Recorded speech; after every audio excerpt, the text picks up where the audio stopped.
Assalamu alaikum. Dr. Rashid Mahmood here. So in this video we will discuss the ATD-induced hepatitis and how we are going to manage it. Tuberculosis is an endemic disease in the developing countries, and Pakistan is one of the country which is affected mainly. And although other developing countries like India, Bangladesh, Afghanistan, Sri Lanka are affected. So treatment of TB is done through the antituberculous drugs, and one of the major side effects of most of the antituberculous drugs that are used as first line is the hepatitis.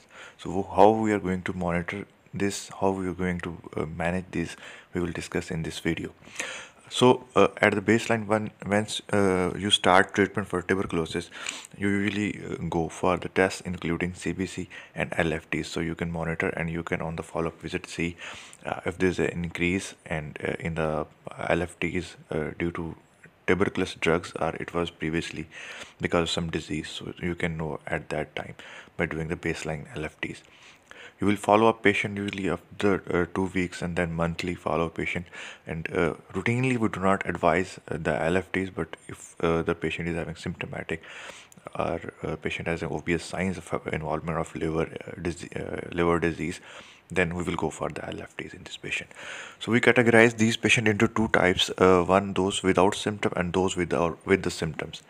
Those without symptoms, we will stop ATT only if the liver enzymes, that are ALT and AST, are more than 5 times the baseline, or the serum bilirubin level is more than 3 milligram per deciliter.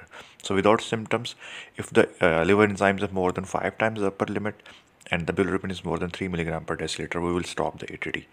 If a patient comes with the symptoms, then if the ALT and AST are more than twice the upper limit, then we have to stop the drugs.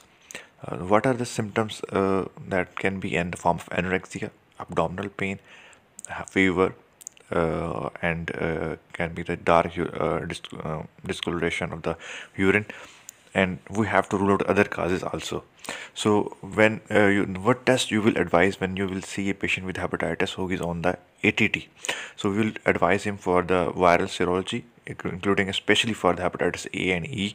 We will advise him ultrasound for any other pathologies like can be the cholecystitis, gallstones, or other abnormalities that should be ruled out before labeling it to be ATT-induced hepatitis.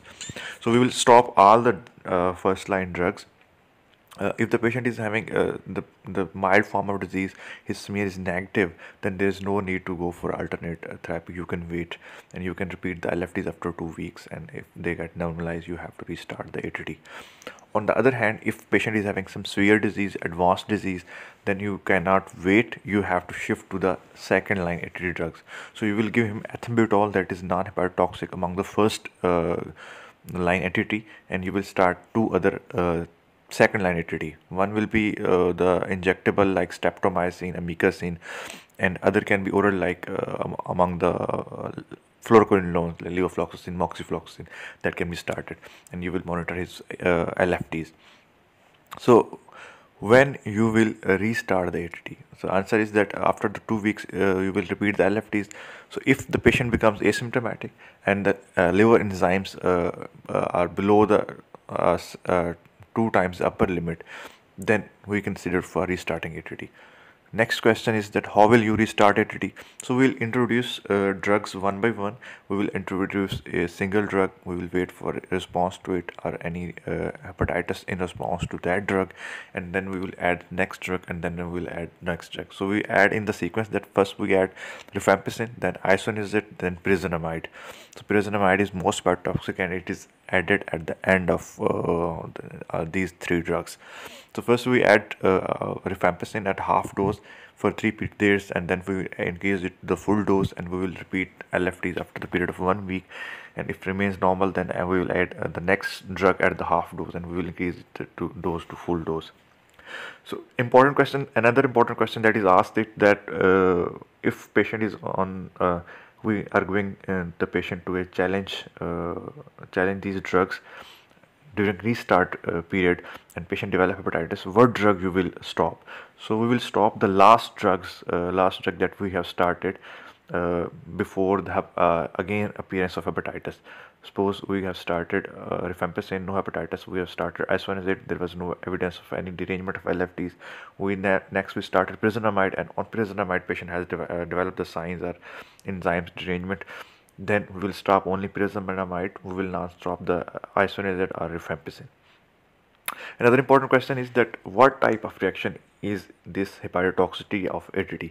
So it is basically an idiosyncratic reaction. It is not some toxicity that will be seen in all the patients. It is not a type of allergic reaction, because if there was toxicity to the drug, then again on re-adding these drugs, patient should have toxicity, and the toxicity should be to all the patient, but that is not seen.